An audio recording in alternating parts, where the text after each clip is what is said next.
এই আগুনের শাস্তি জাহান্নামবাসীদের জন্য রেডি করে রেখেছে কে? নারুল্লাহিল মুকাদা আল্লাতী তাত্তালিউ আলাল আফিদা।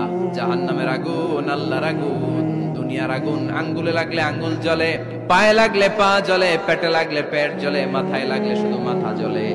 জাহান্নামের আগুন দেহের যেই জায়গায় লাগুক না, সর্বপ্রথম কলিজাটা জ্বলে ছাই হয়ে যাবে। লাগার সাথে সাথে কলিজা জ্বলে ছাই। জাহান্নামের সবচাইতে নরম আরামদায়ক শাস্তি দেয়া হবে বিশ্বনবীর চাচা আবু তালেবকে। উনার চাচা আজীবন বিশ্বনবীকে অনেক সাহায্য সহযোগিতা করেছেন। এজন্য উনার শাস্তিটা হবে জাহান্নামের সবচাইতে হালকা এবং পাতলা।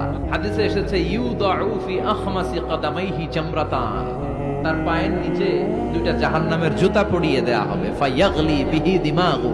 ওই জাহান্নামের জুতার আগুনের উত্তাপে তার মাথার মগজগুলো গলে গলে নাকের ছিদ্র আর কানের ছিদ্র দিয়ে টপ টপ করে বেয়ে বেয়ে পড়বে।